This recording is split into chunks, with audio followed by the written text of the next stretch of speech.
Shut up and sit down.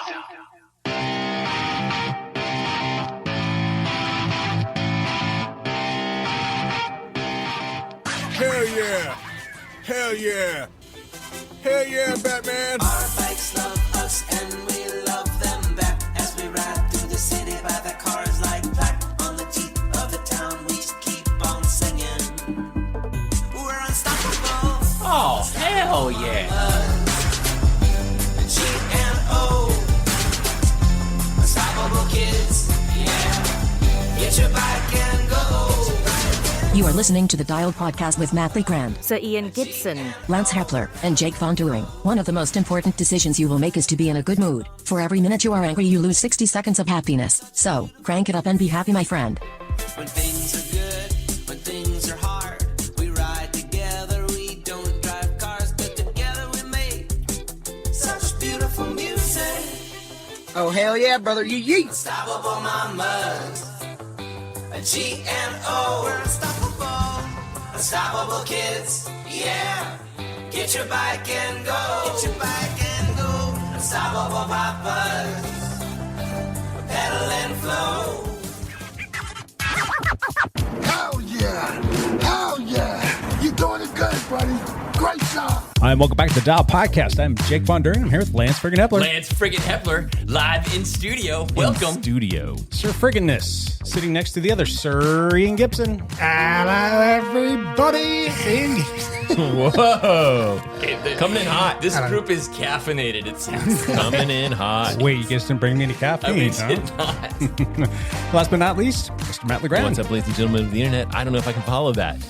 No, in fact, I'm pretty sure I can't. It's done. But here we are. Sweet. We'll try. Backpedaling. Who wants to go first? I always go first for all the things. Do it. I'm still on day 70-something. I think it's like day 76 or something. Yeah, somewhere in Top there. 100? I'm still in. I'm still hanging in there, hanging on by a thread. Way to go, dude. Some days I'm like, oh, my quad hurts, or oh, my wrist hurts, or some weird stuff. I'm like, just it's easy hour. Every day, easy hour. They're all like 120 watts or whatever. They're just chill out. But still, that's something. It's something. That is something. It is something. Swimming a little bit. Swimming about twice a week or so. Swimming's going okay. It's going okay. Running about twice a week, something like that. Every time I run, I'm like super sore.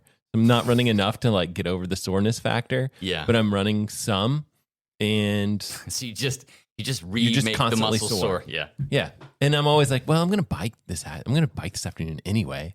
I biked outside a couple of times, like whenever the weather's nice. We'll go outside, go for an hour. Still do it. And then sometimes I'll just wander around. Like I'll go do Prune Hill, do like a loop, and just like only get like 10 to 14, 10 to 15 miles, something like that, right? In a whole hour. In an hour. Just chilling. And it's always like an hour. Before it starts raining again. Yeah, it's definitely. If you're out there for too long, you're going to get rained on. So why would you do that to yourself? But then I don't feel quite as guilty. If like biking inside when it's sunny out, there's a lot of guilt. Yeah. Right. Yeah. So, what am I doing in here when it's what am I not doing raining? with my life? I've been like watching some really crappy shows on like Netflix or whatever, just to like, and pass the time, get through my 75 days, 76 days.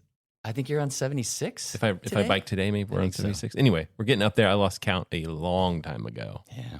So, but yeah, good for you, man. We're getting there. Well done. Yep. Who's next? Who else wants to backpedal? Yeah, I spent a lot of times this weekend asking myself, what the hell am I doing? What am I doing? We went out to Pendleton, Oregon, and myself, Lance, and a bunch of other Dial teammates, actually. We probably had 10 Dial people out there racing. Yeah. Wow. We went out to Pendleton, Oregon. We took part in the Real West Gravel put on by Mudslinger Promotions out there. Yep. It was a cool event. Unfortunately hampered by terrible conditions. Full conditions. It was full conditions. I was coaching track on Saturday. It was gross out there. Yeah. It's cold and like rainy, windy. Well, it had rained throughout the night, and so conditions were very wet and very muddy. And then for the first 2 hours, we rode uphill into a block headwind. Yeah, 15, like 2 20 mile, hours. yeah, 15, 20 mile an hour headwind for a like 10 mile-ish section of climbing. Yeah. That was brutal. It'd probably be worse if you weren't climbing. Like, I feel like the climbing slows things down. You're not like going super fast into a headwind, which slows you down even more. And I feel like you also warm up a little bit when you're climbing as opposed to like when you're descending and freezing. Yeah. I don't know. I was not cold, right? I had my Gabber jacket on, which was perfect, and shoe covers and stuff. But you know, looking at Lance and I after the race had finished, there was not one single part of our bikes or bodies not covered in mud. It was truly epic. It was like an epic year at Paris-Roubaix, probably, or the the amateur old man edition of that, maybe. The temperature was like 45, but because of the wind and the rain, it felt like 35. There were some hypothermic people that got pulled off the course. One of the race favorites in the beginning bailed at like mile 15 because of hypothermia conditions. Wow. Yeah. So there was a lot of people bail, actually. You had the choice to do the long course, which was 68 miles, or the short, which was more like 48 miles. Yes.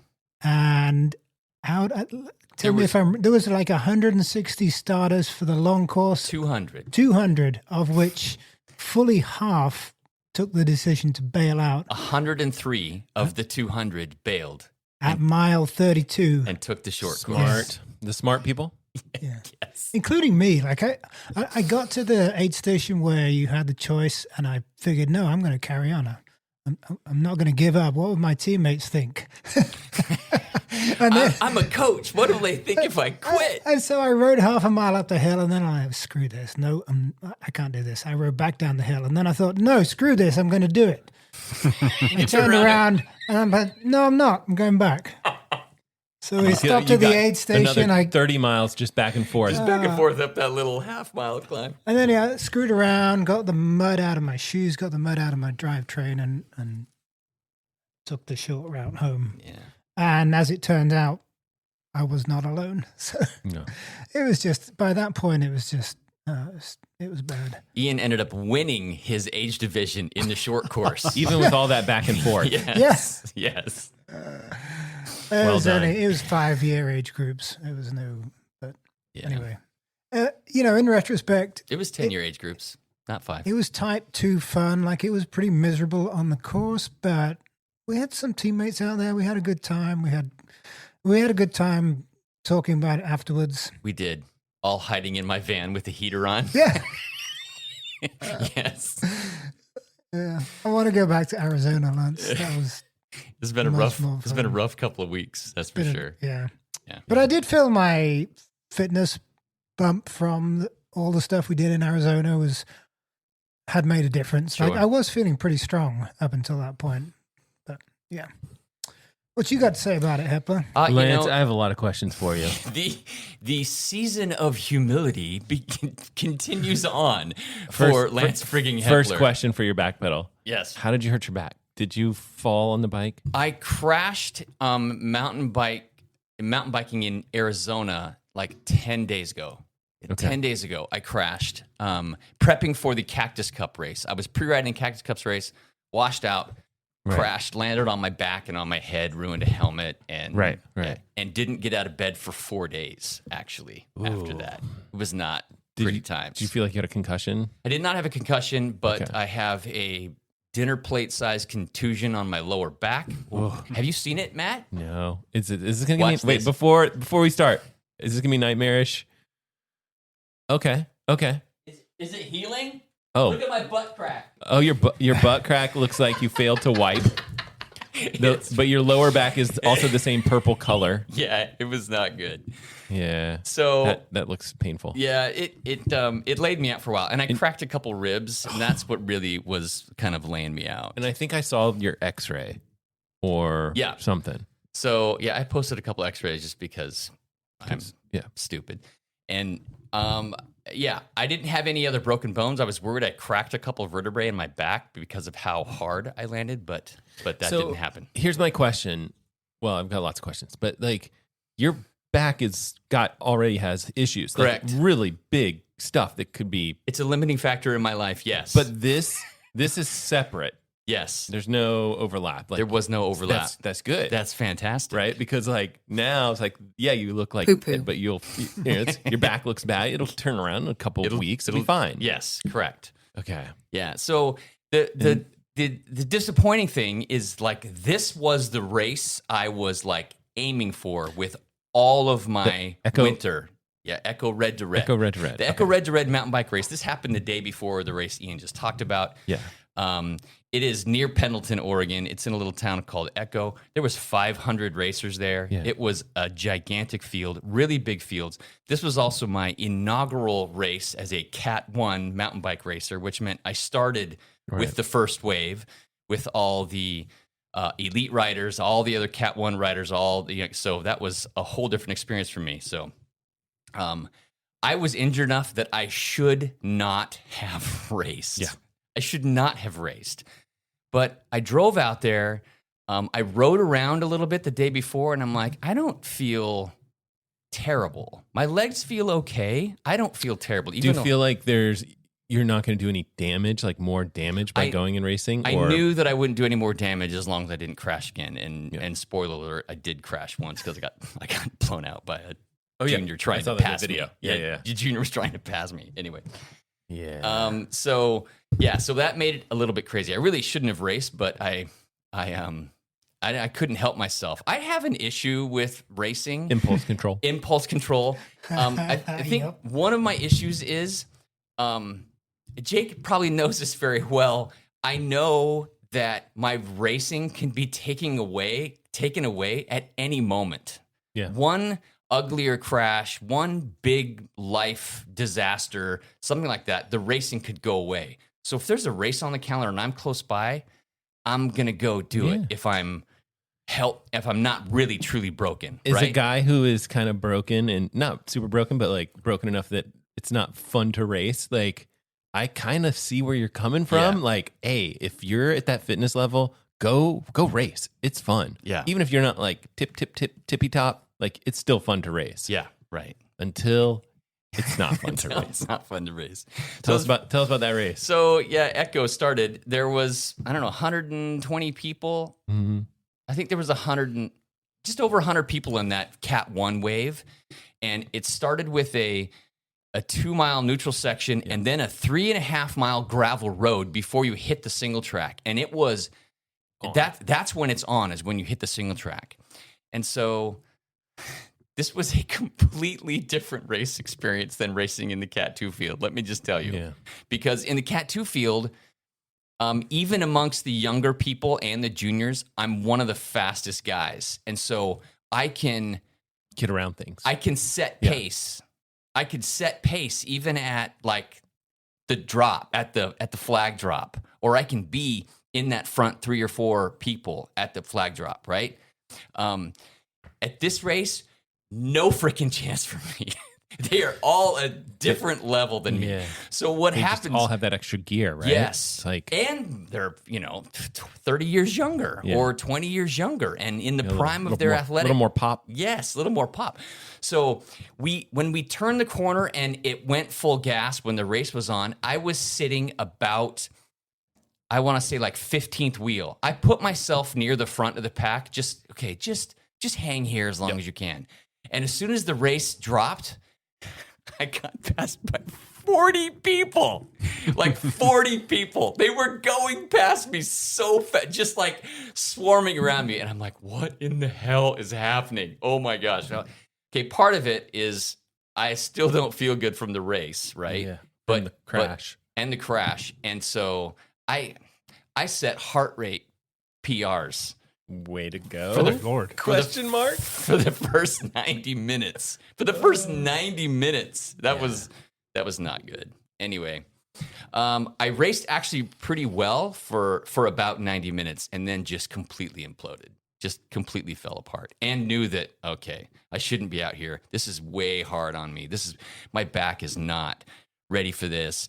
You Did your back hurt during the latter yes, part? Yeah, it did. I had to keep standing and stretching because it was, locking up for me. Anyway, I did finish the whole long course. That's the other thing about this Cat 1 field. You always do the long course. Yeah. I don't get to do the little bit shorter one, which I just way prefer. This is getting way too long, so I need to shut up. But well, it brings. So you finish that one. You immediately. So I watched the videos, right? So I finished that one, and I was like 18th out of 22 people. That's in my field. Yes, and you immediately said that was stupid. I shouldn't have raced, and I couldn't stand up straight. People agreed with you. Yeah, that was dumb. I went and had dinner with our teammate friend Chris Hamill, who's a doctor. He's like, "Yeah, dude, you should not race tomorrow. Do not." When I saw you Saturday evening, he was like a broken man. I was so bad. And what did you do the next day? I did a 3.5 hour gravel race. It's like makes no sense. It makes whatsoever. No sense. It's like okay, yeah. This is hard to explain. Nope, can't explain it. It's not hard to explain. It's not hard to explain. Can't explain it. But then you did okay, right? I actually did really well, which is also silly, which is to think about. But I didn't race it either. I think that's the key, right? You rode it. And I knew it would be easier on my body just because it doesn't beat Different you bike. up as much as mountain biking because you're not using full body as much when you're just, gravel racing. And so I spent the first 60 minutes of the gravel race at the front of the short course. Okay. I was doing the short course. I had planned to do the short course. We had a separate start than the long course people. The long course people started 2 minutes before the short course people. And so I wasn't mixing up with all the super fast elites who started in the long course. So the short course start wasn't nearly a start. And for me to stay with the front 10 guys, that was actually not difficult for the first 10 miles. Yeah. But as soon as it turned into the headwind and started going uphill, and I knew that I'm broken and I should not be racing, I literally just turned the throttle off. Just said, okay, I'm just going to cruise here. I'm just going to cruise. I'm just going to go at tempo pace for the next... 10 miles. It was, the next 2.5 hours. So we're recording this on a Tuesday. That was on Sunday. That was on Sunday. How are you feeling? How's your back feeling now? Almost better. Almost better. Almost better. I feel significantly better. If I punched you and you're kidding, you'd be fine. I would not be fine there. But I didn't. I don't know. The gravel race turned into a mud slog fest, and I do quite well in the slog. And I also do okay with descending, and there was tons of descending at this race. I think you got some sort of KOM or something like that. I was second on one. Yeah, maybe that's segment. what it was. But it was also there was a railing tailwind on one of these downhill segments, and so I was kind of ripping. There was a section where I was literally riding the brakes all the way down, and Lance was at full gas. I was spun out. I was spun out with my dropper seat dropped, laying down on my on the top tube. I wasn't doing that, but I was all the way down, just kind of ripping down the hill trying to finish it. But anyway, it wasn't as big of an effort, even though I placed 18th overall out of 240 people who did the short course. But again, I just was not racing. That's just No, I placed 15th. Yes, you did. Out of 200 people. Yes, you did. Yeah. Ian beat me by a minute and a half, which was great. So But so that's Ian what I was did. working hard. And then he started 2 minutes before you. He started 2 minutes before me, So so, you I guys never didn't saw see him. each other? Yeah, no, yeah. I never saw him. Yeah. Did you see anyone from the team? I did. I Who'd you caught ride up with. I ran into John Hatfield and Aaron Sander. Okay, cool. And Tom Counts was also in my group at the beginning, and he stayed with the front people when I turned it off. So Tom had a great race. Way to He go, did Tom. awesome. yeah, Yeah. Cool. he ended up 4th in his age group. Job, And, Tom. Yeah, Like so, 8th overall, I Yeah, think. 8th overall. So Yeah. way to go. That's great. Anyway, so lots of crazy racing this I'm weekend. glad you're feeling better. I'm feeling a lot better. My recovery numbers have been trash for 7 or 8 days. This morning it was finally normal. Your Whoop score? Yes, Give me a number. it was 55 this Better, morning. right? It wasn't And- under 20. No, yeah. and yesterday it was 9. Yeah. 9% recovery. So maybe take it easy for the next couple days until something shiny shows up, and you're like sprint for. Oh, you mean like a time trial this Sunday? Well, that's all the way until Sunday. That's all the way till Sunday. I was thinking way before that, but yes. Time trial on Sunday. Time trial on Sunday. Jake. What's up, guys? How was Florida? Jake is here with us. We should introduce him. This is Jake Von During. He's joining been us. away for a while. Here, yep. Disney World. Yeah, I'm kind of the reason why we didn't get to do a podcast again last week. Sorry about that, but we're all back. But yeah, I went to Florida. It was fun. Did lots of things that I'd never done before, seen things that I'd never seen before, and got to enjoy some sunny weather. I think I wore sandals and shorts and T-shirts every single day. Fantastic. That was glorious. Have you ever seen a manatee before? No. Did you guys go do a manatee experience somewhere? I went and did a kayaking trip in what was it, the Silver Springs, yeah. And yeah, there's a bunch of manatee. I saw a bunch of those. That was neat. Saw alligators for the first time. Like this is real life in the wild kind of stuff. Alligators freak me out. They freak me out. I mean, I'm from Alabama, and you think I'd be able to wrestle an alligator? I will piss my pants because here's the thing. Like I'm just this guy that goes out running on trails and stuff. That's where the gators are. Okay. I was doing a gravel ride in Florida one time, riding along a dike, and just out there getting sun. Was spooking alligators like off the banks as I'm riding down the dike, and I'm like, do not crash. Do not freaking That's the crash. Thing. You're fine Stay as long as you're on your bike. Stay on the bike. Do not it's just like they're going to take your toes off. That's what I'm so freaked out. Jake, sorry, we're hijacking. No, it's all good. Yeah, it was really fun. I mean, we did this, it was like a clear kayak adventure kind of thing where you rent these kayaks and you can see through the bottom. You see through them, so you get to see everything. And it was not hot and humid the whole time we were there. It was actually pleasant, which was really cool. There's manatee everywhere. You're just seeing all these fish and stuff swimming underneath. It was really quite fun. So had a blast doing that. We did the Magic Kingdom. Fun, but I'm glad that's over.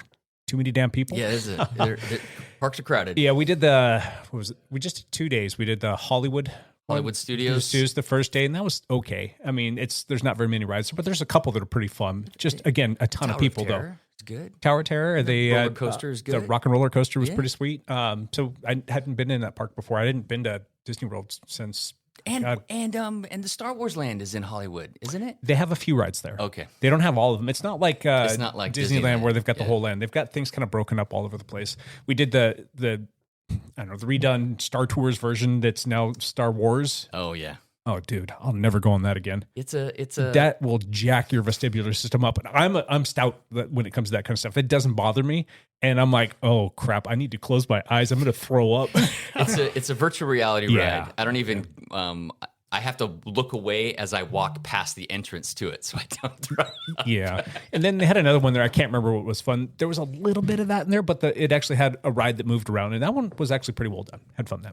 And then the second day we went to the Disney World and the Magic Kingdom, if you will, and rode just about everything. We got there right at the opening, and we stayed until they kicked us out of the park. Fantastic. So it was from I think we got there at 8:30 in the morning and then trammed up, and we got to come in at 9, and then we rode rides from 9 in the morning until 11 o'clock at night. That was a long friggin' day. It was a long day. But some cool rides there too. Have you been on Tron before? I have not. It was not open last time I was there, so cool. That ride is pretty cool. Stellar. The line's too long, but it's a great ride. But anyway, any biking? I rode on the trainer, and they had a recumbent bike there at the little complex that we stayed at. Yeah.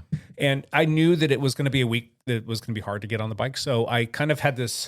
It was almost a 10-week buildup from the start of the year, just kind of getting back on the bike. And I just said, all right, I need to keep pushing and get right up to the start of this vacation, and that will be like a quasi recovery week. Yeah. I knew that I was going to be walking a ton. I think I don't know. Do you ever track your steps? Yes. I think the Disney World the one day.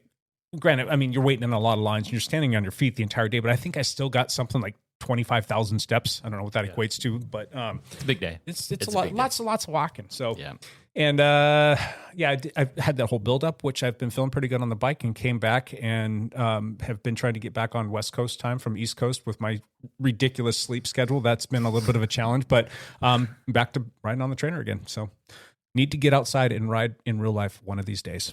Yes, in real life. Yep. I've heard of it. Stuff. It's overrated. IRL. I've heard of this IRL. It's overrated. Someday I was dreaming of riding on the trainer. Yeah. Anyway, that's enough of that. Let's move on. Let's. Champ Bailey in sports. Champ here. I will smash your face into a cold Don't do that. windshield and then take your mother, Dorothy, man, tooth out for a nice But seafood do that. dinner But do and that. never call her again. But that's not very nice. All right, Thanks, Champ Champ. is What's up, here. Champ? We are. Yes, there's been a whole bunch of racing since we talked about. I don't think we're gonna talk about all of it, but a couple of big things. Paris-Nice happened. 8-day stage race goes from Paris Yeah. all the way to Nice, and And won. the Americans are back. The Americans are back, won by our own Matteo Jorgensen, the Idaho boy that rides for Visma Lisa Bike. So That was fun. I mean, I didn't watch a full race on any of them, but I watched all of the recaps. We're anywhere from like 8 to 12 minutes long. Yeah, So yeah. you get like a good chunk of it. I just haven't had time, and I'll do that when I'm riding on the trainer. It gets me all pumped up. And it was just so fun to watch. I mean, between Matteo, and then you've got Magnus Sheffield too. Magnus Sheffield won his first like UCI stage race or Yeah. UCI race as a pro. So that was very cool for him to win one of the stages too, which was just fantastic. They've had some extended highlights stuff on YouTube. That's Yeah. been it's been pretty There's decent like a coverage. There's like a 7-minute show, and then there's like a 22-minute show if you Yeah. want to see more of it. But holy cow, the racing was really good. So Jonas Vingegaard was there. Him and Matteo were hoping to go 1-2, but Jonas crashed. Yeah. And they did not catch the crash on video. There's no video of it, but he messed his hand up somehow, and so he ended up pulling out the next day. So But before that, he didn't look good. well, the day he actually got dropped on a climb Right. was the day that was of the post- crash. Was that post crash? It was post crash, but the day of the crash. All right. Yes. Because I was thinking that he was not looking good and mostly dropped out because of not feeling it. No, he's on it. His buildup is working really quite well. Okay. Yeah. Because that was my hot seat question. Jake has gotten caffeine for in all this of us. in this weird situation where Jonas's build isn't looking good, who's their go-to guy? Mateo. It's got to be Matteo. He's or Sepp. Sepp's, I've heard of him. Sepp is training. Yeah. He hasn't raced Or yet. do they say both of those guys go? Maybe. In which case, we need American Eagle squealing going on in the background. In the background, America takes over, and then we just got to go all hardcore. Visa. How do you say that? I don't know. Visa Lisa Bike. The Bumblebee team. Go yellow, red, white, and blue. Yes. It was like we got an American team. Yeah, so that was really exciting to watch. It was pretty crazy. So, Jake, any other thoughts on Paris-Nice at all? I don't know. I am excited to see some Americans that are actually starting to have a good showing. I'm hoping that translates to, more Americans getting excited, and the ones that are kind of good saying, hey, that could be me kind of a thing. It probably won't meet or amount to much, but I don't know. It's just kind of fun. But you're seeing some teams that are getting to look pretty strong right now, and you're seeing some people that could very well have a really good spring and lead into some good racing for the Grand Tours. So we'll see. I was listening to the Geraint Thomas podcast the other day, and those guys were saying that those 1 week stage races like Paris-Nice are probably the most challenging races of the whole year because they're dealing. There's no off days, really. There's no off days. The pace is generally higher. The weather, especially this year, was terrible. It was terrible. It basically doesn't get any more challenging. It's full bore racing the whole day, every day. The other race that happened during the same week was Tirreno Adriatico. Yeah, that sounds right. Adriatico. Tirreno Adriatico. It goes across Italy, basically, from one coast of Italy to the other coast of Italy. And so it was a 7-day stage race. And who ended up won? It was the person they thought, Yao Alameda. Or Juan Ayuso. Nope. Yao Alameda was in Paris. Their names are too close. Juan Ayuso. He is looking strong too. UAE. That team looks I don't know how you're going to stop them this year. Even at the Visma Lisa Bike guys, I don't know how they're going to stop them. But One won't do a stage race the same time that Pogača will. Is that what he said? No, it is But that's kind of what's known about him. Okay. He wants to be the guy. He wants to be the guy. So he's better off being the team leader at the other stage races that Pogača doesn't go. Sure. Because I think he was on the team last year and then still. I wouldn't be surprised if it was in his contract that he's like leads the team or whatever it is. He's only 22 he is or young, something. yeah. He's really young, Yeah. but he took third in the Giro as a 19-year-old. Yeah. So yes, he has some talent. Got some chops. Yes, he got some chops, and he won this not fairly easily. He won by 35 seconds, but he won the stage. It only has like one like climbing stage, and he won that stage pretty handily. So the crazy part was Filippo Ganna was second. He would have had a better finish too had he not had a mechanical in one of those days. He might have been inside 3K, so maybe he didn't lose much time, but he had a chance to get some time there. Could have made it a little bit more interesting. Stay with us. We'll be right back. Hey, quick question for you. Are you someone who wants to be fit, healthy, and happy? And what if I told you you could get your dream body by simply just listening to a podcast? I'm Josh. And I'm KG, and we're the hosts of the Fit, Healthy, and Happy podcast. Listen, we get it. Fitness isn't easy. Carbs, no carbs. Just stop, okay? It doesn't have to be that complicated. And that's why we made this podcast. We get straight to the facts so you can become your best you. So the way to check us out is click the link in the show notes or search Fit, Healthy, and Happy podcast on any of the major podcast platforms. We'll see you soon. I saw there was one ferocious attack by Ganna. Did you see that? He came from like 15th wheel or something, and just the acceleration was stunning. You know, he was so strong. Well, I mean, he's one of the best time trialists on the planet. Beast on the bike. Held the hour record for a Yeah, while. he's got a punch as well. He's got a punch, and he's a big guy. So the fact that he climbed that well at a stage race, kudos, man. That's pretty fantastic. It's kind of Wout-esque a little bit, yeah. Yes. And Pidcock raced very well Scrappy. as well. Yep. Yes, he has started off hot. So way to go, Pidcock. Do we know if his team's going to be one of the whatever? They're on the bubble. Wild card teams. They're on the bubble for the tour, right? The tour. But does he want to do that? I wonder if he wants to do that. I don't think he will be in the tour this year. I think that's kind of the rumor that's been floating around. Because if he's not in the tour, then his team's not going to make it. It's correct. all on him. Yes, it's all on him. Well, we'll see. That'll be fun. Cool. Interesting. Those are the two big things I want to talk about. That's it. Sweet. Anything else? What's coming up this weekend? Milan-San Remo is coming up this weekend. That race is on Such a cool Saturday. race. The first We can watch monument. that on Max, probably. I don't know. We don't know. Okay. I think that's my guess. The first, it's the first monument of the season. Strade Bianche. We didn't talk about Strade Bianche, but Strade Bianche happened a couple weeks ago. But it is not one of the Official monuments. Milan-San Remo is a unique race because of its length. It is almost 300 kilometers long. It's a 180-mile race. So that's what makes it so difficult, and that's why they make it a monument.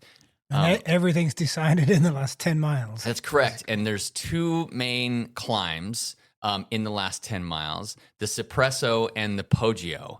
Neither of those are difficult, long climbs. Right, they're short little kickers. But because they come at mile 170 or 165, it makes them the deciding factor. So that should be a very exciting race to watch because Pogača will be in it, and so will Van der Poel be in it. Yes.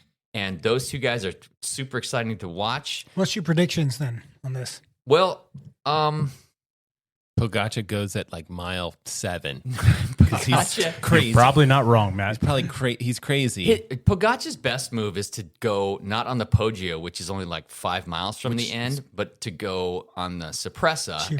Cipressa, and try to get away from the group. But he's going to be so marked that it makes it difficult. He was close last year, but he got caught. Actually, he got caught, and he actually tried to sprint it out, but ended up 3rd or 4th last year in the sprint, if I recall. I don't know why I'm remembering that.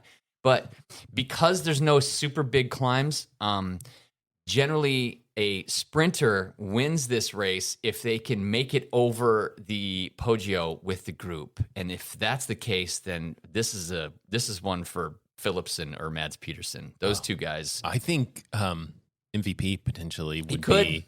I think like you have that last kicker, Poggio climb. Like I think that's where you go.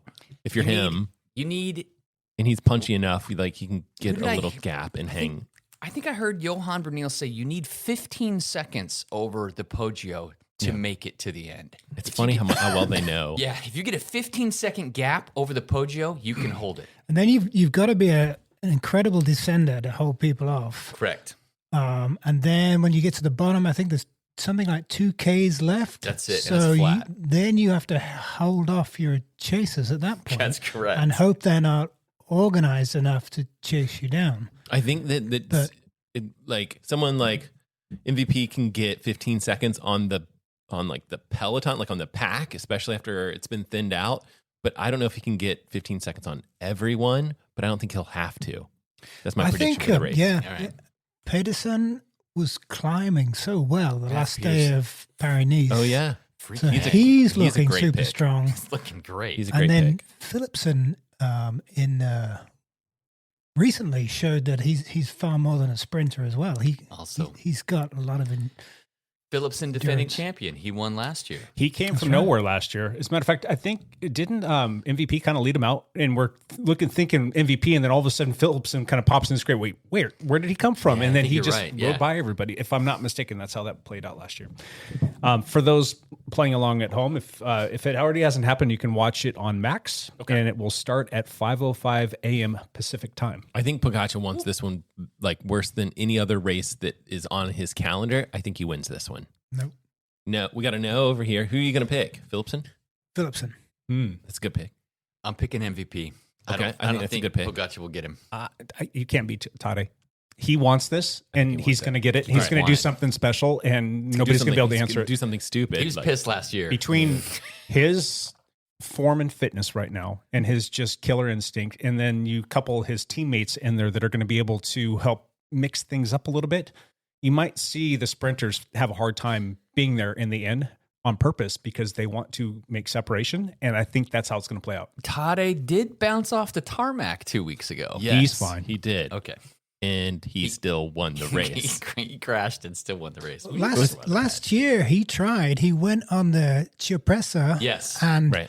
Which is the right I place think to go. all he did was blew off his teammates and all the other sort of second tier guys, and he didn't manage to get any separation over the rest of the favorites. Maybe he can send some teammates up the field, like send them off ahead somehow. I'm sure they've got a plan, but they need to listen to my plan, which is send a couple teammates out, off above in a breakaway somehow. I don't even know how that's possible. And then just drop the hammer on the Poggio, catch his group, right in with the team. Like, obviously, if he breaks on the Poggio, if he breaks his team or whoever he's got with him at that point, closes. I think that's a potential way for him to win it. I'm very excited to watch this one this weekend because I do think that this is a race that he is extremely excited about going after. And he's probably kind of, at least this first half of the season, focused his training on this particular race. Yep. So I'm glad that we have some discussion amongst us, a little bit of divergent opinions on who's going to win this one. I think I'm just kind of bored of Poggi winning everything. Yeah. Anyway. I don't think there's enough climbing for him. There's I don't not think so. enough It climbing. makes it hard for him. Yes. It's just the distance. This is why they have the race, boys. Yes, that's correct. We should. So we have bets, or we need some sort of like betting on this stuff. Coffee, beer. So if Matt and I win, Lance has to drink 2 cups of coffee. And the loser gets a close-up shot of my ass crack. Oh, I already got that, Deal. though. Done. All right. So that means that Poggi loses. Stakes are high. The bets have been made. Everyone loses in this. Everyone loses as far as I can tell. Got it. Cover art, maybe? Anywho. All right. Sounds good. Anything else, champ? Champ out. Thank you, sir. Let's do this. Oh, I like this. Did it with nothing but my own blood, sweat, and tears, and extra blood. People don't. Yeah. This is a sport with literally hundreds of dollars on the line and dozens of fans. The stakes are medium. Come on. How do you beat a man on drugs if you're not on drugs? Wait, did you just admit to being on drugs? The EPO Chain Mail. Send us a text with your questions. Forward this podcast to 15 people, and you'll lose Done. 10 pounds overnight. What does without EPO stand even for? trying. Email. You've got mail. Electric Post Office. Electric Post Office. Okay, Yeah. gotcha. Thank you. All right, our first one, we've got several of them, and I've actually had somebody say, no, don't make it shorter. I like that. I'm like, all right. Okay. All right, the first one comes to us from Joplin, Missouri again. Wow. Question, or not question, it was more of a statement and then followed up by a question. Lance claimed to be calling in from Arizona, but it sounded like he was a news reporter in a cave in Afghanistan. Related, any mobile phone and carrier recommendations? Not really cycling specific, but we can make it cycling specific because some of you guys right out in the middle of nowhere. What service do you use and does it work well when you get out in the middle of the boondocks? Okay, in my defense, I'm on the Verizon network, and I was using AirPods in my ears, so that's why the sound wasn't good. And I was at a trailhead. My wife was hiking. That's why I sounded like I was. How's the on gravel location. riding in Afghanistan? Is it good? It's terrible. really You good. got to look out for the landmines. So yeah, I have Verizon, and it treats me great. Ian, I have AT&T, which is great up here where I live, but in Arizona, I could not seem to get more than a couple of bars. Ian Anywhere. had trouble like all over Arizona. I feel like Yeah. I have AT&T. It's great here, and it's spotty a lot of places. I just feel like, I don't know. I feel like it's not quite as consistent as Verizon. Verizon's more consistent. I feel Throughout the, yeah. I don't know. I've had few trouble. I'm off grid a lot, and Verizon tends to hold on a little bit longer. Do you have a newer iPhone? Because Yes, they have this like satellite Correct. bit, which it's like it's huge. Because I was pushing a couple years ago for you to get one of those Garmin InReach things. I was Yes. like, you need this, don't die. Now- Now I feel like you don't need Yeah, it. the new cell phones, you can actually send a location and a text via satellite. Yeah. Is there an extra charge for that, though? There is not. Not yet. When Not you say yet. new cell phone, starting with what? I have the 16. Yeah, I want to say iPhone 15 and 16, maybe. I think it is the 15 because I got a notification once that I could send something via satellite. I was like, hey, what's this? Yes. So yeah, if you I go have the 14 Pro, and I'm not sure if I can do that or not. We'll see. the it kind of came up in the news actually just yesterday. The satellite being able to send location because there was a skier at Mount Bachelor that fell in a tree well, and he sent an emergency text via satellite that hey, I'm in trouble. Unfortunately, he did not survive, but they, but they did find him. iPhone 14 or later. Huh. So it's 14 or later. Yeah, so it works on mine. I think that's a huge feature. I think it's kind of almost like a little byline feature that they don't even mention on phones. pretty But good. like this is pretty important for those of us that cycle. So we all have iPhones. Do they have that feature on Android as well? I have no idea. Not that I know of. Yeah. No. Something to Good. consider. That Garmin InReach is a great product, but you It's a have great to product. Take out a subscription for that. So, Yeah, and like the cheapest subscription is like $15 a month. yeah. And Apple basically said this is going to be free for the first year, and then they just haven't made it. They haven't charged for it yet. Okay. So that's been, what are we at? We're like 2 years that they've had it. So they actually, there's rumors that they're going to bring it to the Apple Watch Ultra as well, the Apple Watch Ultra 3. So that would be handy. You know, That would be handy. Yeah, handy. If you're going biking without your phone and I don't know, we all kind of carry our phones. when Oh, we go but like biking. in some of these races, Oh, if you're okay. in some of the gravel races, if Yeah. you're gravel racing and you don't take your phone with you, because a lot of times you don't. What about on Sunday? You had your phone? I did have my phone. Yeah. No, What about I on made Saturday? the decision not to take my phone with me. Okay. Yeah. I was running out of pocket space, and I figured there'd be so many people around that. What about on Saturday? I took my phone too. I'm going to be taking my phone in every race I'm doing because I'm catching footage. Well, you have your for my GoPro. Big time YouTuber now. He needs that camera. I'm a big time YouTuber, so I do have my GoPro, but sometimes I find something else I want to film, And you wanna- and I use my phone to do This that. is YouTube stuff, man. That's YouTube stuff. YouTube, it's killing us. It's killing me. That's why my door's blown off. That's the I'm only too reason. Too busy YouTube. It's the only reason. I need a good story to tell. You were so close. You were like, it was going to come down to a sprint in the bike, and then it was like, oh, except for the YouTube stuff, and then you got 18. Yeah, I got 18. So close. All right. That was, we did not answer the question. Let's move on. Well, I think we kind of did. We went right past the answer. But let's go. All right, 2 more questions. We'll get through these really quickly. Based on how top riders have performed in the Spring Classics and early season tours, who seems to be the most fit right now? And can anybody make up enough fitness before the Tour de France to challenge Tadej Pogačar for the golden shirt? No. Tadej is the most fit right now, and it's more clear than ever after seeing like Jonas. Well, and I thought Jonas was actually kind of crumbling, but it turns out that we think it was the from same day from that crash. But the day he lost time was the day that he crashed and hurt his wrist or whatever. 50 miles earlier. He did not look like himself. No. So I think it's going to be more interesting in the coming weeks in the Spring Classics. You'll see more sort of one-day oriented riders. You'll get a true picture of who's actually fit or who's in form, because it takes a lot more than somebody who can climb to win a Spring Classic. Yep. Right. Well, if you're racing over 300 kilometers on Saturday, 290. 290. If you're racing 290 kilometers on Saturday, you got to be in decent shape. Yes. Right. Like the people that are contending for the win in that race are gonna be fit. Guys, I'm impressed with right now: Philipsen, Pedersen, Pitcock. Yep. All Matteo. Yeah, Matteo. And Matteo. Yeah, it's good. I don't know if Matteo's going to be a contender in the springtime. I don't though. even know if he's going to do it. I doubt. Right. I bet he's not. He'll do them. Wout will do some of them. MVP will do most of them. I mean, Tour of Flanders and Roubaix; those are 2 huge races that every racer wants to win. They caught footage of Tadej Pogačar doing like a section of the Ehrenberg Forest, which is part of Paris-Roubaix.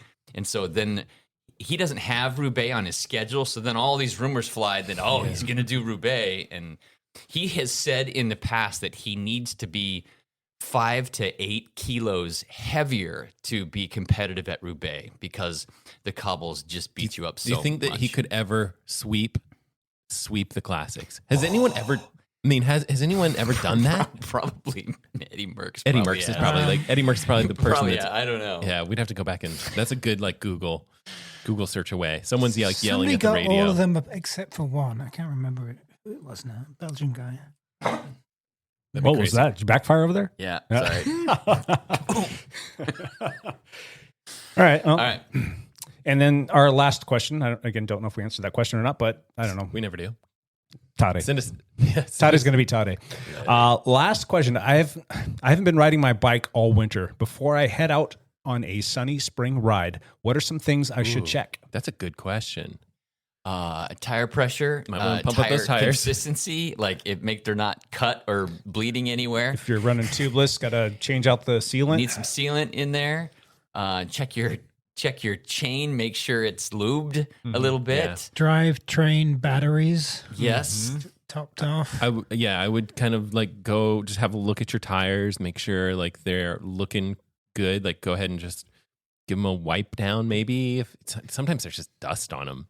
Absolutely. You kind of want to give them a little once over and make sure there's nothing. Absolutely check your brakes before you head down a hill for the first time. Would recommend wiping off your disc rotors or wiping off the brake tracks if you're riding rim brake. Make sure that those things are nice and tacky and with isopropyl alcohol. Yeah, that works. Yep. I got my gravel bike ready to race for this weekend, and I hadn't ridden it all winter, and so I deflated the tires and topped off the sealant, tubeless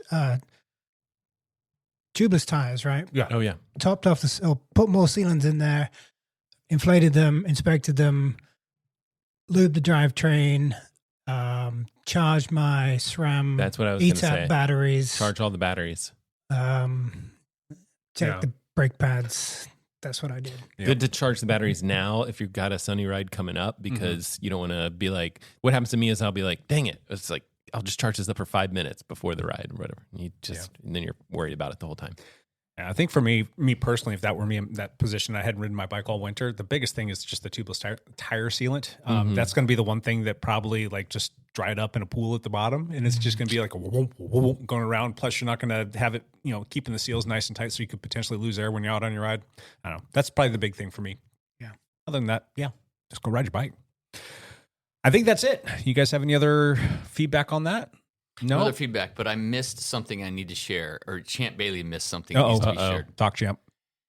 Our own teammate, Kylie Hannell, not only did she win the elite race at the Echo mountain bike race, Echo Red to Red, and she also lined up at the Rio West Gravel race and won that race as well. Wow. In the elite? In the elite field. Oh, she won both. She won overall first female in both those races this weekend. How did she stack up? She beat her dad. And she beat, Did they race in the same race? Well, or did they look at times and compare them that way? No, the elites actually started 2 minutes before the rest of the fields did. So I do believe that her dad caught her and rode with her for a while. I'm pretty sure. But yeah. Dude, she's so strong. Way to go. Chip off the old block. Yeah, Love fantastic. It. Cool. Well, were there any other teammates that had any kind of notable finishes, any other podiums for either one of those races? I don't think you alluded to either of those other than Kylie. Didn't. Her dad, Chris, took third in the men 50 to 59. Good job. Behind two former national champions. Christina Gray. Oh, yeah. She won the women's 50 to 59, and she was second female overall as well in the long course. Now, there were... Behind Kylie, right? Yes, right behind Kylie. She was... So they won two, did huh? Well, she was 30 minutes behind Kylie. That's awesome. Well, she had a mechanical as well. Christina did. And so many people bailed and didn't do the long course, too. A lot of people bailed out. So super Tom good results there. Tom Counts was fourth in... Tom Counts is in my age group. He was fourth. I was seventh. He smoked me. Way to go, Tom. So that was exciting. And then Gary got first in his age group. Yep. Cool. I got first in mine. Yep. You guys crushed. Good showing for the team. One of these years, I'll be out there riding bikes with you again. One of these years. Yes, you will. It's coming up soon. All right. I think it's time to move on. Let's do our topic for this week. And it's kind of timely, if you will, for time trialing. It's coming up this week. The Michael Myers Memorial Time Trial is the race that we put on. Ian is our race director. And we were kind of talking about that a little bit before the show. And the topic kind of came up about time trialing in general. So the question is, why should you do a TT? All the reasons why you should do a TT. And if you're listening to this, and we will have it out well in advance of the TT, consider coming out if you're local to do the time trial, especially if you're on our team. Damn it. Come on out. So do you guys want to just take it from the top and give us like some of your best reasons why you like doing TTs? Well, let's start with the fact that it's not an intimidating race to do. If you're new to pinning on a number to going bike racing, it's a great way to get that experience, to get the race vibe without sort of the dangers involved in a crit or a road race or a gravel race. Very true. You know, it's you still feel the race energy of being the race energy of being there, but it's a solo effort. You roll up at the start tent, you just racing against the clock. So it's a great introduction to racing. I remember one year we had like a whole bunch of triathletes show up. Like we had a massive dialed group. I think we set a record. I think it was, my memory serves me correct, it was 56 or 58 teammates that showed up to that one race. That's crazy. Which was unreal. Pretty cool stuff. Fantastic. Yeah. Well, this year we're at, last I counted, we had 9 signed up for dialed cycling. I'm sure nothing, there'll be more. This race is pretty notorious for people signing up late. When does late registration end? Thursday, 8 p.m. Okay, so this should be out before then. But we do have to have registration. You can show up on site. You can get registered out there. I think that opens up at 7:30 in the morning, if I'm not mistaken. Yes. And first racer goes off at 9 a.m., but it's all based on what category you're in. So depending upon your category, you can come and check it online because it'll be posted up on our website, the dialedcyclingteam.com, and you can see where you would technically slot in based on what category you're racing in.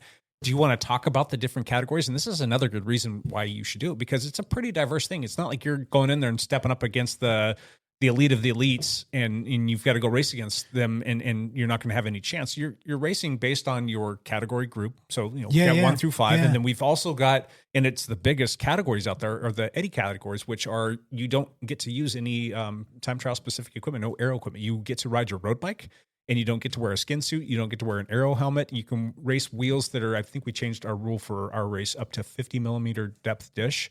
Give or take, yeah. Give or take, yeah, ish in there. We're not going to come No if you're one's at out there 52. measuring. Exactly. And we made that decision because a lot of bikes these days come with bikes with that wheel dish depth. And we just didn't want to tell people you can't do it because that's what your bike came with and you don't have another wheel set. So we kind of expanded that a little bit. But there's a lot of options for everybody.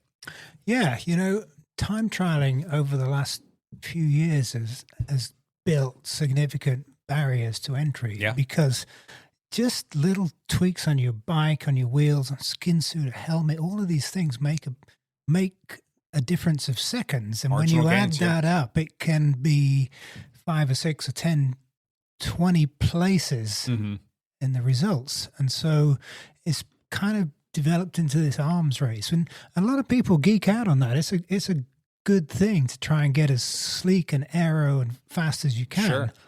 However, a lot of people can't afford that, especially juniors, especially there's a lot of cons to that as well. So at our time trial, we're offering the best of both worlds. You can compete in the traditional TT categories in the morning. We have different ages, like 10-year age groups, I think. Yep. And then in the afternoon, we're doing these, as Jake said, Eddie class races, which essentially you use your regular bike. Sure. It can be an aero road bike, but it's designed as a road bike. A drop handlebar bike, or heck, Exactly. you can ride a flat bar bike if you want. You just can't ride in an aero cockpit. Right. Exactly. So yeah, we've got a lot going on.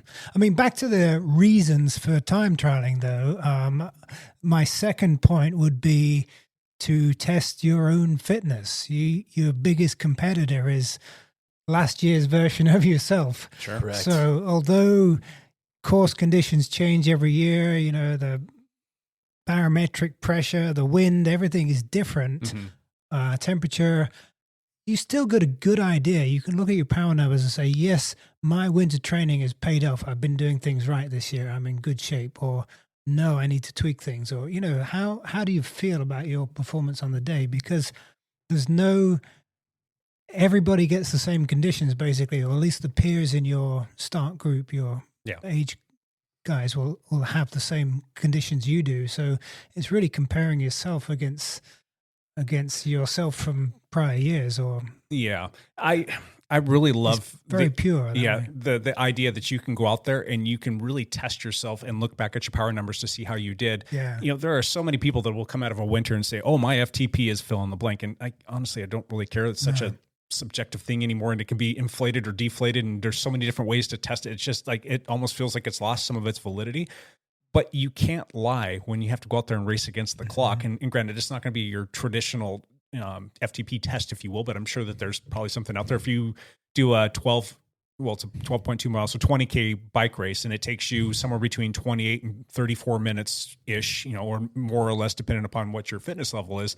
You can kind of take a look at that. You can take a look at your numbers and you're like, all right, this is where my fitness is at. Absolutely. And I know me personally, the best year I had on the bike in terms of like the way that I felt and my fitness, I started off the season with the best power numbers that I'd seen at that time trial. It was prior to Michael's passing, but I had the best power numbers, and I'm like, all right, this is pretty good. I adjusted my training based on those numbers, and my fitness stayed pretty high, and I had a really good race season.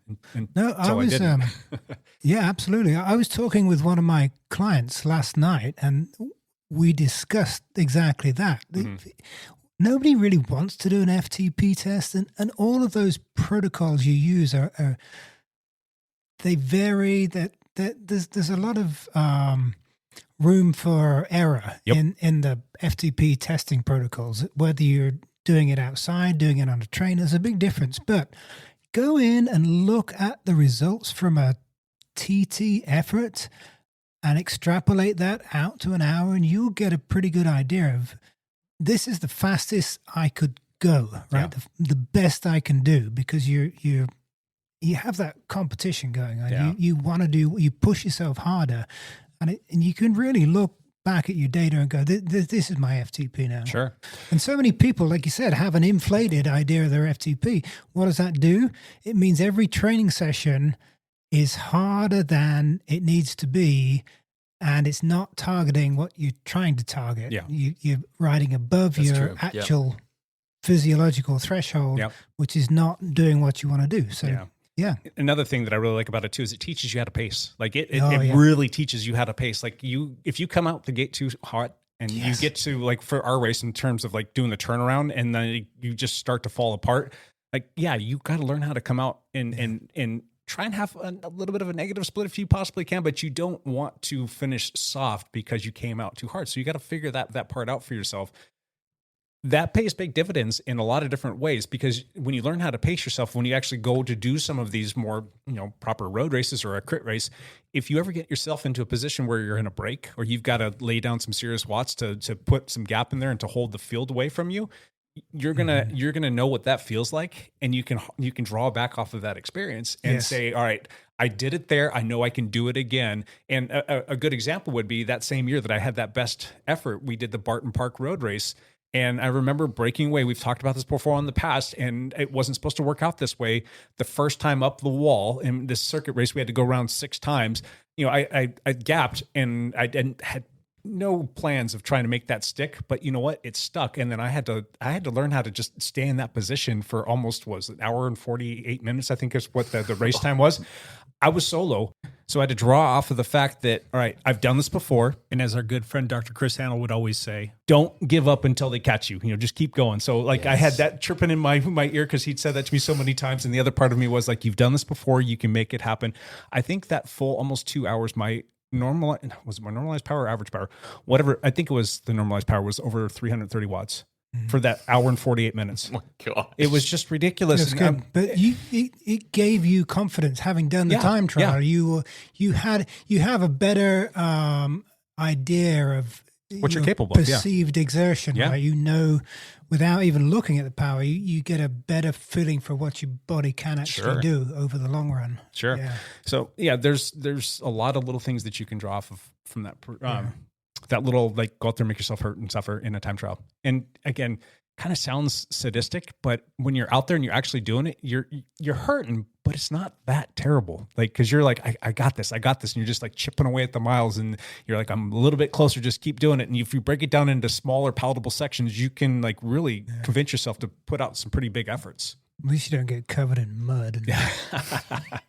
What else you guys got? Was it gonna rain? When you look at your data after a time trial, if you look at your data after a time trial, if you see that your normalized power is right close to your average power, you've done it right. You've got a consistent effort. Yeah. I mean, let's talk about there's more to time trialing than just going out as hard as you can. Sure.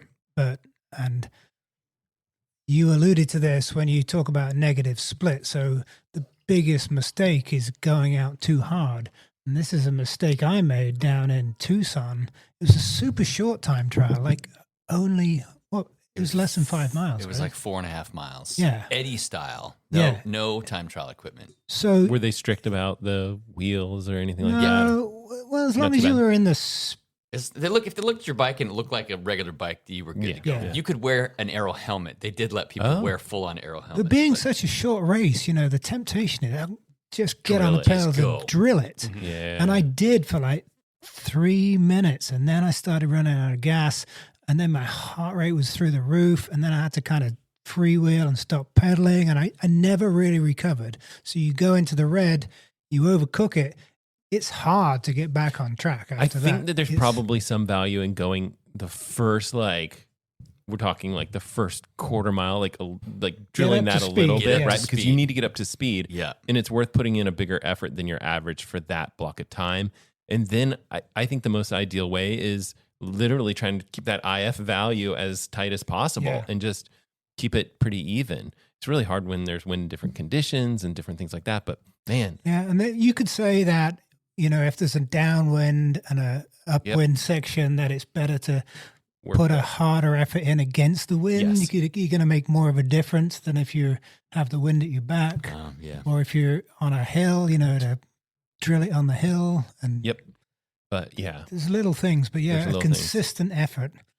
And Mike Myers is the time trial coming up. It's 12 point something miles, 20 Ks. There's not a lot of hills. Not a lot of hills. No, Not a lot of hills. It's like I wonder if it's like it's even- 12 feet of elevation it's- game. There's no hills. It's dead flat. I think there's an ant hill in there somewhere. There's a bridge, not a bridge, but there's a little rise next to one of the ramps, like boat ramps. There's a little rise on the backside, but that's it. Yeah. Literally, it's like 12 feet. It's nothing. Nothing. It's awesome. Yeah. It's a great place to get out there and test yourself, which is why you're doing a time trial to begin with, right? I mean, like if you have a coach, your coach is going to absolutely love having real race data because you're not doing an FTP test on a hill. You're not doing an FTP test in your garage when you forgot to turn the fan on. It's a real world scenario and you can extrapolate that data out. And this test is probably 30 minutes, right? And so that's enough volume. It's not like 3-4 miles. It's enough volume that you can extrapolate that out. 30 minutes, we think? I still have not broken through 30 minutes. I've done something like that. 30 minutes and 10 seconds or something like but that. Roughly 30 minutes. You can, as yeah. a coach, you can look at that and be like, okay, I can, Yeah. I don't know if you would want to use 20%. You probably want to use somewhere between like 15 and 20% or something like that to be like, okay, this is a good FTP value. Although it's hard to really push yourself on the flat like that. It's a good place to test yourself for sure. But there's no stop signs. There's the turnaround, and that's about it. Yeah. 46 feet of elevation. 46 for the whole 12.14 miles. Too hilly. Too hilly for you, huh? Jake, talk about, let's talk about how it came about, the history of this. I'm going to talk about one more thing, then we'll get into that real quick. Yeah. One other thing that you can definitely work on, and I'm going to have a little anecdote here as well, is just how to get yourself more aero. You might think you're aero until you get up against somebody who is way more aero than you, and you're like, damn, that makes a big difference. Yes. So in that particular race that I was talking about, it was back when it was called the Jack Frost time trial. I raced in the Eddie category, and I raced against good friend Dr. Chris Hamill, and he and I had a little friendly bet before that race, and I was not going to let him beat me. And I think I narrowly beat him by, it was maybe 10 or 15 seconds at most. I can go back and double check this in a moment, but I put out, and I'm looking at Strava. I don't have the actual power numbers. You know how Strava likes to bastardize their power numbers, so I'm not even quite sure what the actual numbers are. I have to go pull it up on my old Garmin account. But anyhow, the average power that I had was 364 watts for that race, right? And I finished the time with like 29 minutes and 51 seconds. Those were my metrics, and I beat Chris by, again, it was just seconds. It was not much. His average watts, if I remember right, were floating right just over 300 watts. So I was over 60 watts higher than him and beat him by just mere seconds. And that goes to show you how slippery that guy is in the wind. Yes. But to my point, there's only 46 feet of elevation gain. Yes, he's a lot lighter than I am, but we're talking about a flat road race, or a flat time trial. You should have smoked him. Yeah. So again, he's way more flexible, but he is just so slippery in the wind. And it was at that point in time, like I kind of already knew that, but that was like a big slap in the face. I'm like, I got to start working on my position. I got to work on getting lower and figure out how to get more streamlined and aerodynamic. You can't just brute force your way through these things if you want to climb the ranks and get even faster. If I could figure out how to find Handel's position on my bike with those watts, that would have been it would have been game over. Yeah. I wouldn't have lost, I wouldn't have taken, I think that year was like my third or fourth year taking second place in a row. And that particular year, I got second place by 3 seconds. So it's a good thing for heavier guys because it's more about absolute power than watts per kilo. Yeah. But it's also about your CDA. So yeah, exactly. that makes a big difference. So you can go out there and you can take a look at all of the parts and things, and then you can go find some similar people size wise, and you can look and see how they, stacked up against you. And then you got some work to do. How do you like to get aero in the Eddie class? Do you ride on the drops or on the hoods? On the hoods, bent elbows bent over. Yeah, like forearms. Exactly. You can't do parallel to the road. Yeah, you can't do the puppy dog pause or whatever it is, but you can definitely just kind of tuck everything in and not go down in the drops. I did go down on the drops just a couple times just to get like a little reprieve, and that was to actually get through some of the turns as well, just because you want to be a little bit more in control there. But that was me. Yeah. So yeah, cool. All right. So your question was, how did the Michael Myers Memorial Time Trial come about? Well, it used to be the Jack Frost time trial. And For a long time. For I think that was like 30 plus years. Yeah, I think it's quite old. There was a club, a bike club, if I'm not mistaken, Beaverton, maybe? I don't remember. Beaverton Bicycle which team Club, it I think is what it was, or whatever. They did that for many, many years. And then the gentleman who was doing it, if my memory serves me correct, don't quote me on this, but if you know, correct me. But he was kind of done and he was ready to move on, didn't want to do it anymore. And then our friends over at Zone 5, the previous, the original Zone 5 crew, the Davids took over the race, I think it might have been 2015 or 16, somewhere in there. And then they did it for a lot of years. And then the last year that we all did it under Zone 5 was, I think, 2020. It was like it was the only race that we had at COVID. And then at that point in time, and we'd lost Michael already. We lost Michael in November of 2018. Zone 5 was pretty much kind of done as well, and they decided to move on. And that's when Scott Schultz took over Zone 5. Scott, I don't think, really wanted to get into the road game because they had a bunch of road races that they did. And we saw this as a perfect opportunity for us to step up and to honor Michael after his passing, because that man loved him some time trialing. And my God, was he fast on a TT bike. Holy crap, could that guy lay it down. And he just crushed. So we thought, what a better way. There's no better way to honor him than to have a time trial that he loved. Granted, it's just a small little local time trial to get, sometimes 200 to 300 people that show up there, and name it in his honor, and just keep, honoring Michael. So, yeah, I mean, for a lot of us early on in Dial Cycling Team, the original sort of group we had, that was our first meeting or experience with Michael. It was for me. Yeah. Just coming up and introducing himself and being so encouraging and enthusiastic and stuff. And so, I tended to equate Jack Frost time trial with Mike, because that was the first time I met him, really. And I was so impressed with how open and friendly he was and everything. So it seemed very fitting that we should take over that race to honor that guy. Yeah. I did, but I didn't. Jack Frost has a long storied name, right? And it's just been around in this area and everybody knew what it was. So we kind of came in and just changed the name. And people still kind of will refer to it as Jack Frost from time to time, but it is kind of neat to see people now more identify it with the Michael Myers Memorial Time Trial. But I don't know. I still kind of feel like there should be some way that we kind of pay homage to the whole, original Jack Frost. But the fact that it's Michael Myers, I'm happy with that. That's good. For sure. It's a good dude. The first time I ever did Jack Frost was in 2016. So, oh wow, and I think that was my first year too. It may have been. And I'm in the Masters Men 40 to 49 field, and I'm on the return. I'm feeling so good and so fast, and there was a bit of a tailwind, and I am just like screaming at 28 miles an hour, thinking I'm just crushing it. And I got blown by some guy going so fast. He just boom, just like I must have been his 2-minute man. He just smoked by me. And I'm like, what am I doing out here? Is this a mistake? I hate this race. That was Michael Myers. On his Trek Speed Concept. Yes. He blew got past me. He got low. I think it was 2017 that you must have done that, Lance. Maybe. I just looked it up. It was 2016. Was it 2016? I was on Belgium Bike Bio Racer back then. I was on a different team. Okay, I know that you were out there because that was the first time I ever met you in person. Yes. And we've talked about this before. I was in the start house. I was like, I don't know, there was one person that was getting their countdown, one person behind them, and then there was me. And I'm standing there, and I really don't know anybody. And I was racing on a different team at the time, actually with Ian on Monster Media. And I'm standing there just kind of like getting in the zone, getting ready to do my first official Oregon bicycle race. And I hear this, "Are you Jake Von During?" I'm like, huh? Who the heck knows my name? Nobody knows who I am. And I look over and it's this guy and he comes up. He's like, "I'm Lance Hepler. Nice to meet you."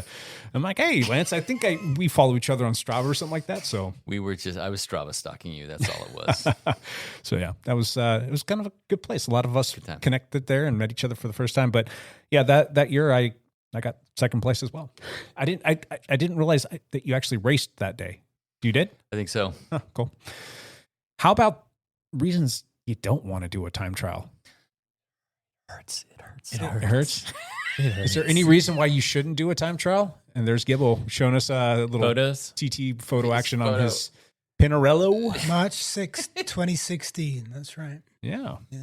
Well, no, the race was actually on February 21st, 2016. That's probably just when that came out from Hot Foot Photo. That's right. Yeah. Why would you guys not want to do a TT? Besides the fact that it hurts like holy hell sometimes. That's the fact. It hurts. That's the fact. I think rough weather is probably less enjoyable to participate in for sure. At least you're not covered in mud. That's true. Yeah, that's true. Have you guys done that race before when it was absolutely miserable? It was pretty back in sure 2016. It was raining, I believe. It was a little bit rainy. It wasn't too bad. Yeah. Last year it was super windy, right? Yeah. We had one year where it was just magical weather. I think it was that year that we set the record. It was something like low 60s. And for that race in late February, that was like, where did this weather come from? Can I order up some more of that? But that race, though, there's always some sort of weather, it seems like, that's threatening something. And we've had years where it was supposed to snow and it just like, it kind of held off or never like came to fruition and it just didn't happen. And that can definitely affect the numbers. But when we used to do this race, it was the very first race in the calendar. And granted, this year was pushed back just because of a scheduling conflict, but it generally is the first race of the year. Mm-hmm. And if you're going to do bike racing in the spring here in the Pacific Northwest, you're going to be confronted with crappy weather. It's not if, but when. It's just going to happen. It's a good time to go out there and understand too, like what it feels like to race in those kinds of conditions and what kind of gear you need to wear and how much or how little you can get away with. Yeah.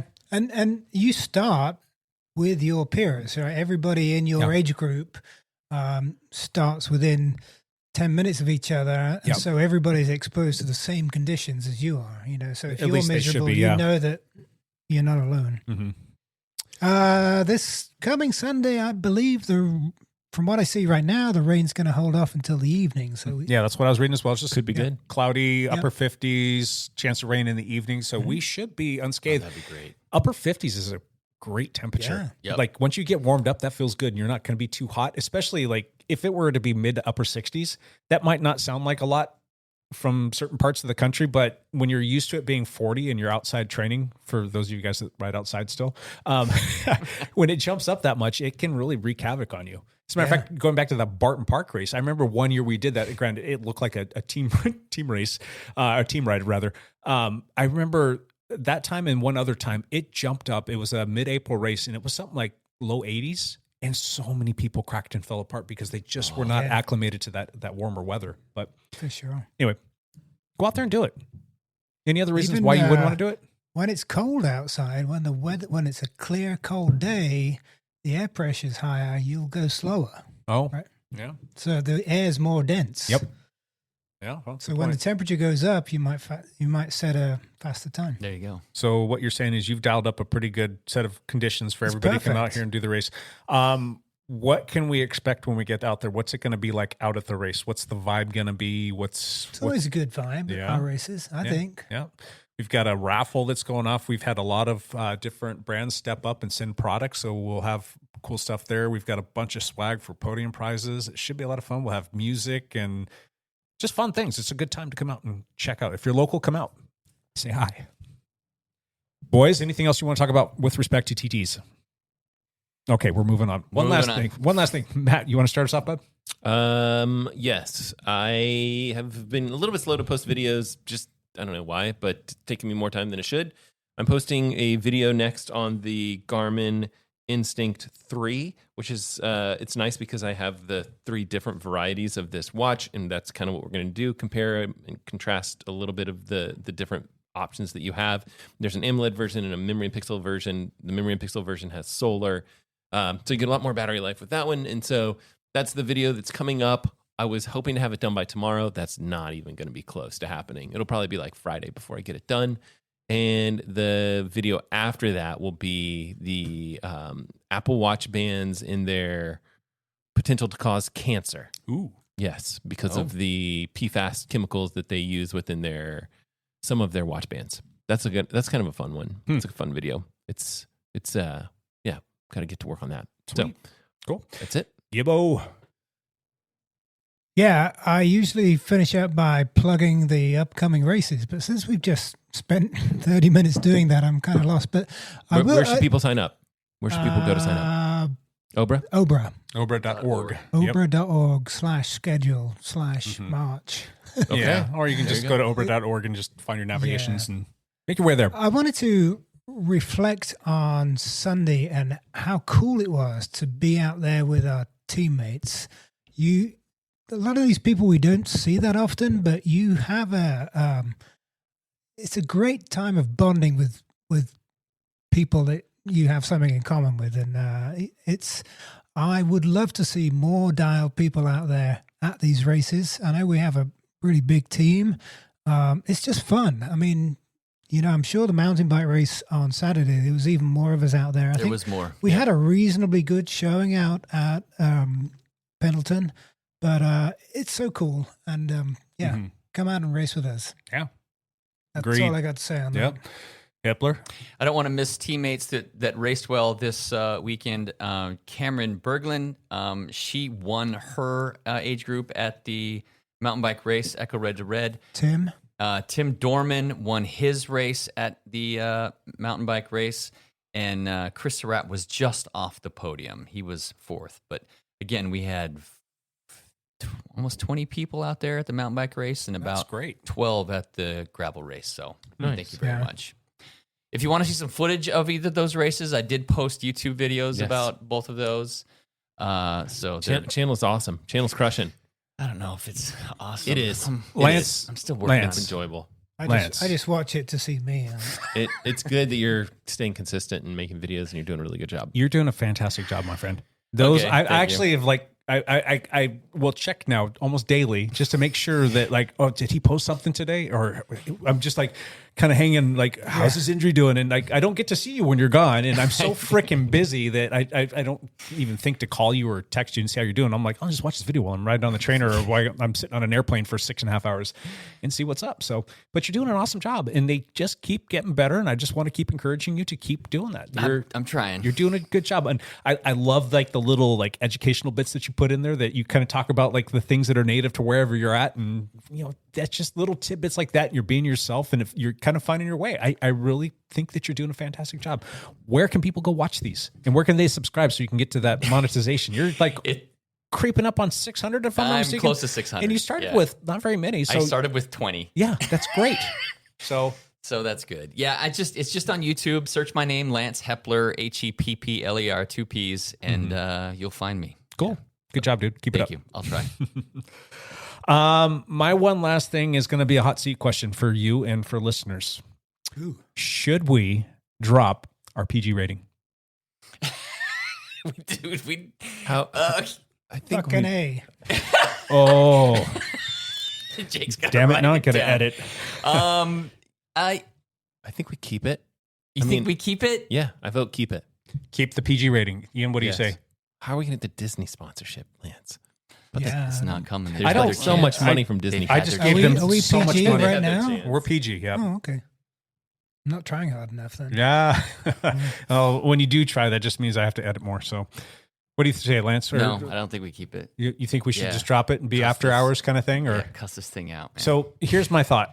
I really don't care. It's just not like I'm trying to be Mr. Uptight, prim and proper. But for a long time, I'm all right. We've got juniors who I believe listen to the podcast. Yeah. But I'm not sure if they actually do. That's also true. I don't know either. I have no idea. And I don't know if they probably all go to public school. I mean, yes. Yeah. They can handle cursing. That's true. Yeah. So, I mean, I'm not talking about us just coming in here and F-bombing all the way through the whole podcast. Too late. Have you listened to one of our podcasts? Shut the fuck up, dude. No, seriously though. But would it change the dynamic? Would you guys have a little bit more fun with that? Maybe not. I don't think it would change us a bit. I don't think it would change. We're pretty ingrained in how we do this. We don't hold back during any conversation. No. I mean, if it comes out, it comes out. Let's do it right now. Well, if it's happened in the past, I've always pretty much, there might be one or two that have slipped through just because I didn't catch it or not, but they usually get edited out. But anyway, how about this? How about you guys send us a little text message on the podcast, the EPO thing, and let us know yes or no. And tell us why too. I'd be kind of curious to hear that. If you want to hear some of the real conversations that we have before the podcast and some of the hilarity that comes out of that and some of the verbiage that comes with it. Some things that are pretty fun, and we've got some little funny songs that get left out because I'm like, oh, yeah, I made that, but we can't put it on podcast bloopers. Let us know though. Cool. All right. Well, after hours. It's the dialed after we hours. haven't done one Totally of those in a different while. podcast. All right. Well, that's enough of that. We'll be back next week with another one of these. Thank you for listening. Until then, bye for now.